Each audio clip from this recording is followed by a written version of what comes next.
talking about things you could do, 1, 2, maybe 3 if you're an overachiever, that would give you that slight advantage to go from an $8 an hour team member to $8.25. Or perhaps, if you had a multi-million-dollar business, it would give you the edge to go up to a $50 million business. The tips I gave you were 1, get 8 hours of sleep. Cut out the caffeine. Number 2, watch your diet. And then there was a third item, yet I can't really remember what that is right now. Today, I want to talk to you about OODA. That's the ability to make quick changes when you see that things aren't working the way you thought it would be. Now, O stands for orientate.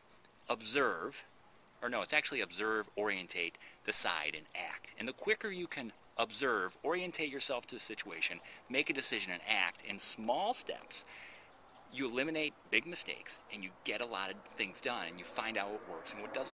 Well, last week I was talking about watching your diet and eliminating caffeine from your life because you were going to get 8 hours of sleep. Well, by the middle of last week, I thought my wife had left me.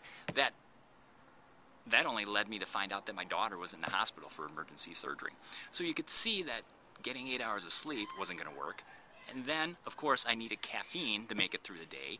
And I did need some pizza here and there in order to survive because it was just a rough week. And so the plan last week didn't really work as I thought it would be to give myself a slight edge. So this week, I'm going to try to get as much rest as I can, but I'm not going to be afraid to have a Diet Coke or 2, or maybe a cup of coffee. And I'm, putting mayo back on my whole wheat sandwiches with turkey. These are all things that will give me that slight edge this week. And you need to do the same thing in your life. Sometimes you try new things or you have a plan and it isn't quite working. That's when you need to change your plan. You need to orientate yourself to what's going on, observe what's happening, or vice versa. Then you make a quick decision, or not so quick decision, but then you act on what you're doing.